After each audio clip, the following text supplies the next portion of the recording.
Carl Jung said, "Awaken and shine your light for others to follow. The privilege of a lifetime is to become who you truly are." This is an invitation to move differently in the world, to operate from a place of deep knowing and alignment.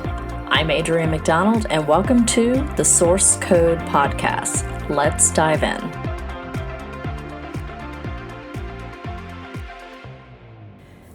Hello, beautiful humans, and welcome back, or welcome if it's your first time. It is a chilly week in my part of the world. I hope everyone is warm and cozy. Grab your coffee or your favorite tea, and let us get into what the Muse has for us today. After last week's episode on refreshing the core principles that I believe in and I teach, I got a few questions around practical application. And so I started thinking, and I was reflecting back on integration and embodiment, which was my 2023 focus for myself personally. And that's why I picked embodiment as my 2023 word of the year. So I was thinking about what helped me most with integration and embodiment. And it's a range of things, right? But I realized a big part of it for me was consciously expanding my openness to being awestruck or in wonderment or being enchanted, if you will. And today we are going to be talking about finding the magic in the mundane, because that's really what I made a conscious effort to seek last year.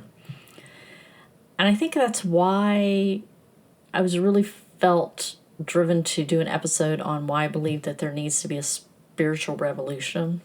I did an episode on that last year. Now, being awestruck it's something really hard to describe to others because it's a very individualized emotion, right? We all have our moments. It's what we experience when we encounter the mystery of something that we don't have all the puzzle pieces to. And when I was thinking and reflecting about this, I was like, I wonder if there's any studies around this, because that's just how my brain works, and sort of to my surprise, but not to my surprise, there have been. I always find it interesting how hard science tries to catch up with the mystical. Humans got a human, you know? So Dr. Dacher Keltner, and I hope I'm saying his name correctly, is one of those people that studies awe, among other things. He also studies happiness. And he believes that there are 8 wonders of life that inspire awe, which include strength and courage and kindness of others. I think he called that moral beauty. Collective movement and actions like dance and sports, we're a Gamecock household, South Carolina, like when Sandstorm plays, and everybody gets into it. Nature, music, art and visual design, mystical encounters, encountering life and death, and epiphanies. Now, I believe his definition of awe is feeling of being in the presence of something vast that transcends your current understanding of the world. And it occurs in the realm of the sacred. In the studies that he did, he found it fascinating that money was never brought up when it comes to describing awe. Now, in my own personal experience, I'd say he's right on the money with that. No pun intended. He's even written a book about it, which was really driven out of his experience with his brother's death, which really reminded me of my own mystical experience with my stepfather's death. And I most certainly was awestruck during that experience. And as I look back at that, I believe that's when I really started to expand, although at that time I think it was subconsciously, my consciousness around allowing more of that into my life. I think that's when that really started, because maybe a week and a half after he passed, he did his transition, I was on a trip to Cuba. And I just remember taking everything in at a deeper level, at a different level at that time. And when you're in that space of wonder, everything shuts off, and there's this inner sense of interconnectedness. And if you remember from last week, that is my favorite principle, the principle of interconnectedness. That sense of interconnectedness really comes through in moments of awe. And interestingly, a study that Dr. Keltner conducted, they saw a reduction in activity in the default mode network, or the DMN, in the brain. That's the area of the brain that is it's a little critical inner voice likes to pop up in that area of the brain. It also increased connection through the DMN and the reward center of the brain. Okay, so we've got that reward circuit in the brain. So they saw a reduction in activity, but also an increased connection with the reward center. Now that is the region of the brain, the DMN, it's associated with like self-criticism, anxiety, depression. You also see a reduction in activity in that area of the brain during things like meditation and chanting and those types of things. And I also think that area of the brain, you see a reduction when you introduce things like ayahuasca and psilocybin. That's also a reduction in that area. You see where I'm going with this. It puts you in that state of being less self-centered and more interconnected, more sense of community, more appreciation for interdependency. Now, I should also note here, it's worth mentioning that you can be awestruck in a positive way, and you can be awestruck in a, shall we say, threat or fear-based way. And they studied both, and what they in both cases, they saw a reduction in activity in the DMN. However, the connection, depending on what type of awestruck it was, whether it would be threat, they saw more of a more connection in between the DMN and the amygdala, which is the fight or flight mode.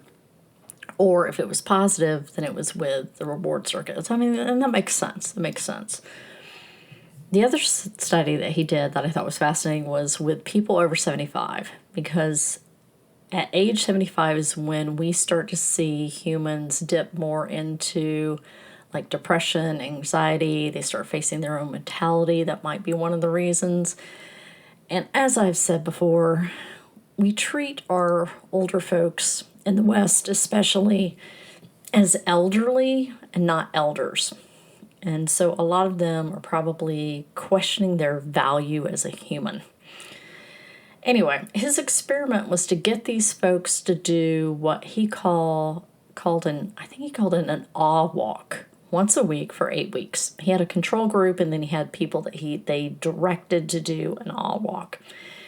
And over the course of the 8 weeks, all of them felt happier and less depressed and less anxiety.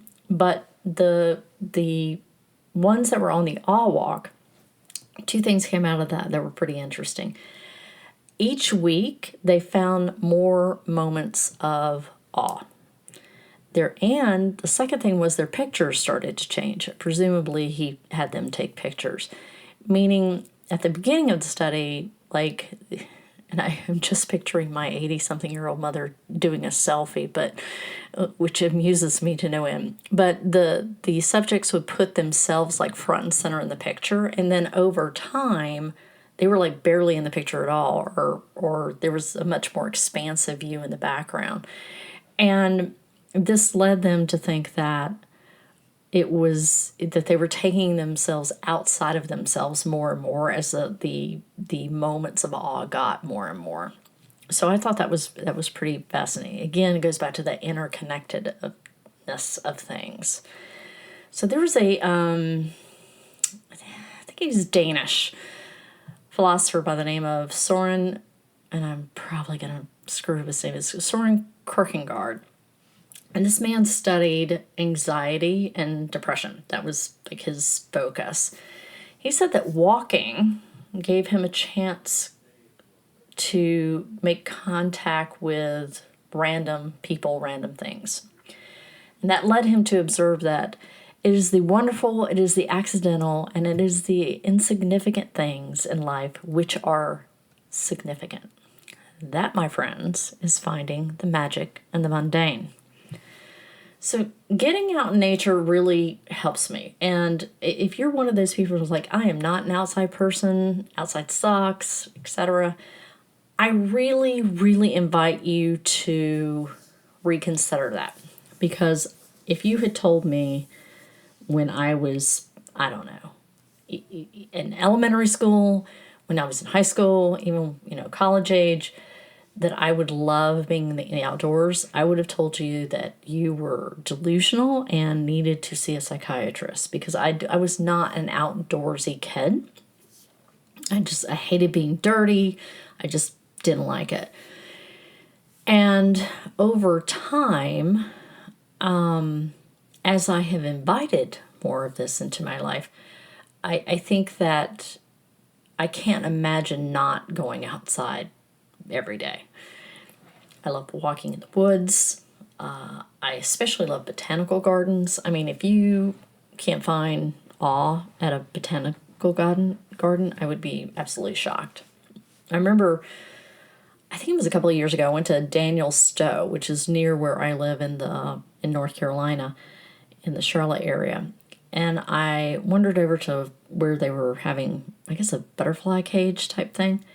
And I actually got to see one come out of it's what is it, the chrysalis, I think is what it's called, something like that, when I was there. And it was so amazing to watch, like the wings unfold, and it was just beautiful. And that same garden has a beautiful water feature. I kind of like danced through the water feature. I had a lot of moments of awe that day. And even if you're not a big nature lover, I really encourage you to perhaps give that another go. And there's a word for that, the love of life and living things, or living systems, I think it is. It's biophilia. It is the passions we feel in relation to nature. And I think one of the reasons why nature can strike us with awe so easily is because it has a capacity to engage so many of our senses simultaneously. The see, smell, touch, hear. Like, you can even taste nature. I mean, taste the salt in the air at the beach. Yes, yes, please. More of that. I mean, I feel the same when I'm walking in the woods in the fall, when I feel like I can taste the crispness of the leaves. And I believe that's one of the secrets of seeking more awe moments, is to engage more of your senses at the same time. So slowing down, taking a beat, embracing that pause. I mean, think about music that strikes you in that way. Like, where you just want to stop what you're doing, whatever it is, and drink it in. Or maybe it wants to make you dance. Now, talk about awe, dancing. If you, like, I don't know if you've ever watched tribal dancing. There's a Lumbee gentleman that I follow on Facebook, and I am always awestruck by his video, because in his dancing, as in most Native American dancing, they're not just dancing, they're telling a story, and it's just unbelievable to watch.